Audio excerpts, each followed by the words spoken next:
ओम नमो भगवते वासुदेवाय। आप सभी का दिन शुभ हो और भगवान नारायण की कृपा आप सभी पर बनी रहे। इससे पहले का अध्याय उम्मीद है आप सभी ने सुन लिया होगा। अब सुनिए आगे का वृत्तांत। देवर्षि नारद बोले, भगवान गोलोक में जाकर क्या करते हैं? हे पाप रहित मुझ श्रोता के ऊपर कृपा करके कहिए। तब देवर्षि नारद के पूछने पर श्री नारायण बोले, हे नारद, पाप रहित अधिमास को लेकर भगवान विष्णु के गोलोक जाने पर जो घटना हुई वह हम कहते हैं, सुनो। उस गोलोक के अंदर मणियों के खंभे से सुशोभित सुंदर पुरुषोत्तम के धाम को दूर से भगवान विष्णु देखते हैं।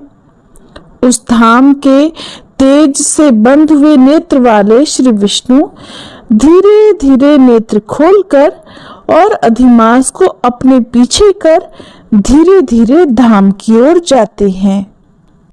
फिर अधिमास के साथ भगवान के मंदिर के पास जाकर श्री विष्णु अत्यंत प्रसन्न हुए और उठकर खड़े हुए द्वारपालों से अभिनंदित भगवान विष्णु पुरुषोत्तम भगवान की शोभा से आनंदित होकर धीरे धीरे मंदिर में गए और भीतर जाकर शीघ्र ही श्री पुरुषोत्तम श्री कृष्ण को नमस्कार करते हैं।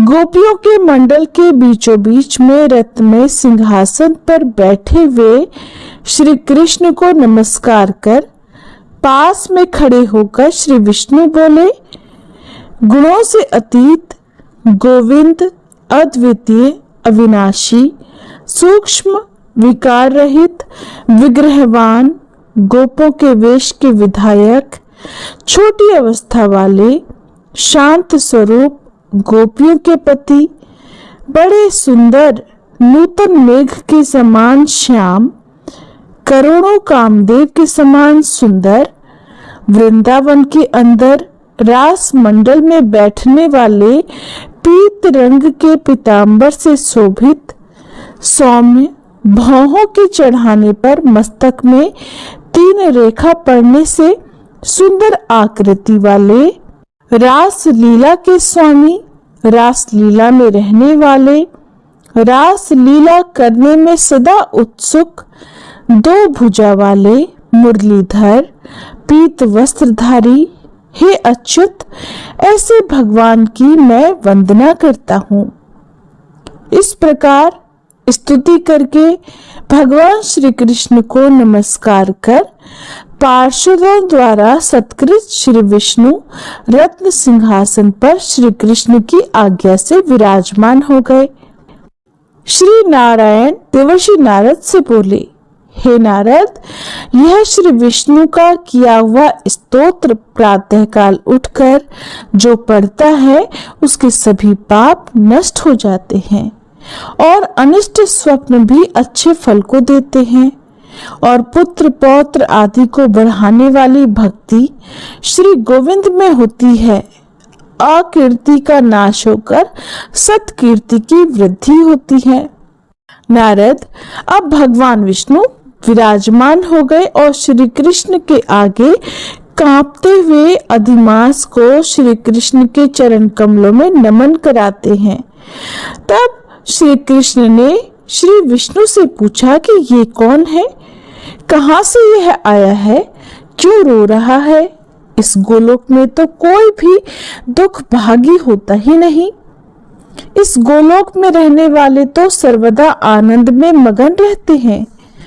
ये लोग तो स्वप्न में भी दुष्ट वार्ता या दुख भरा समाचार सुनते ही नहीं। इसलिए हे विष्णु, ये क्यों कांप रहा है और आंखों से आंसू बहाता दुखित हमारे सामने किस लिए खड़ा है?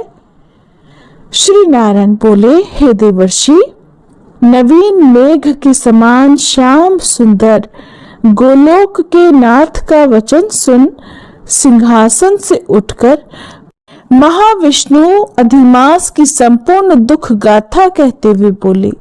श्री विष्णु बोले, हे वृंदावन की शोभा के नाथ, हे श्री कृष्ण, हे मुरलीधर, इस अधिमास के दुख को आपके सामने कहता हूँ, आप सुनिए। इसके दुखी होने के कारण ही स्वामी रहित अधिमास को लेकर मैं आपके पास आया हूँ। इसके उग्र दुख रूप अग्नि को आप शांत कीजिए। ये अधिमास सूर्य की संक्रांति से रहित है, मलिन है, शुभ कर्म में सर्वदा वर्जित है। स्वामी रहित मास में स्नान आदि नहीं करना चाहिए, ऐसा कहकर वनस्पति आदिकों ने इसका निरादर कर दिया है। द्वादश मास, कला, क्षण, अयन, संवत्सर आदि सश्विरों ने अपने अपने स्वामी के गर्व से इसका अत्यंत निरादर किया है।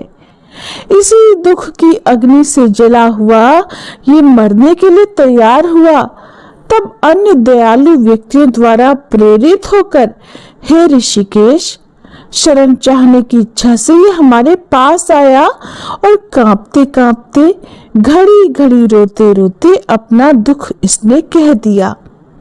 इसका ये बड़ा भारी दुख अब आपके बिना टल ही नहीं सकता। इसलिए प्रभु, इस निराशय का हाथ पकड़कर मैं आपकी शरण में इसे लेकर आया हूँ। दूसरों का दुख आप सहन नहीं कर सकते, ऐसा वेद जानने वाले लोग कहा करते हैं। इसलिए इस दुखी को कृपा करके सुख प्रदान कीजिए। हे जगतपते, आपके चरण कमलों में प्राप्त प्राणी शोक का भागी नहीं होता है। ऐसा वेद जानने वालों का कहना भला कैसे झूठ हो सकता है। मेरे ऊपर कृपा करके भी इसका दुख दूर करना अब आपका कर्तव्य है, क्योंकि सब काम छोड़कर इसको लेकर मैं आया हूं और मेरा आना अब आप सफल कीजिए। बार बार स्वामी के सामने कभी भी कोई विषय नहीं कहना चाहिए, ऐसी नीति के जानने वाले बड़े बड़े पंडित सदा कहा करते हैं। इस प्रकार अधिमास का सब दुख भगवान श्री कृष्ण से कहकर श्री हरि कृष्ण के मुख कमल की ओर देखते हुए श्री कृष्ण के पास ही हाथ जोड़कर खड़े हो गए। इतना वृतांत सुनने के बाद शौनक आदि ऋषियों ने पूछा, हे सूत जी, आप तो दाताओं में श्रेष्ठ हैं, आपकी दीर्घायु हो, जिससे हम लोग आपके मुख से भगवान की लीला के कथारूप अमृत का पान करते रहे।